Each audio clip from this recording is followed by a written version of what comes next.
When I went on my recruiting trip to Catholic University in Washington, D.C., the head coach pulled $40 out of his pocket, gave it to the guy who was my host, who is now a D1 coach, and told him, make sure you guys have a good time.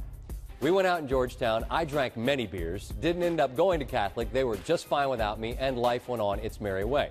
Stanford Steve was a five-star recruit, Gatorade Player of the Year in Connecticut. Stanford Steve, you were recruited at the highest levels. If you were to be completely honest about your recruiting trips, would somebody get into trouble? Recruiting trips, yes. Say no more.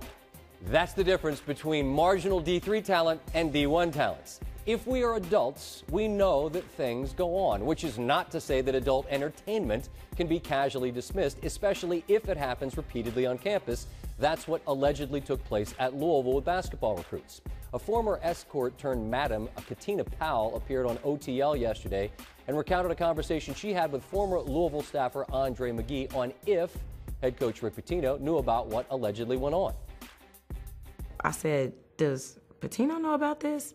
And he said, he's Rick. He knows about everything. Here's what I know based on my conversations with big-time basketball programs and how recruiting visits go. The coach is going to show you the gym, talk about how you fit in on the floor and in school. They're going to go to dinner with you and whoever is there with you, and then they are tapping out. The team and the younger assistants are the ones who show the recruit a good time. So is it plausible a notoriously hands-on manager of a program would be oblivious? Actually, it is in this way. As oblivious as you'd be if you chose the I hope the recruits had fun, but I don't want to know approach. Why would you do that? Simple.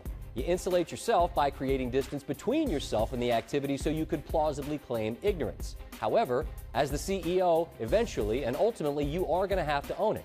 Now, I'm sure it's going to infuriate Card fans to hear this from this man, but here's John Calipari. We're responsible for everything. We are. In 2008, we became strict liability. We became accountable for everything. That's a harder deal.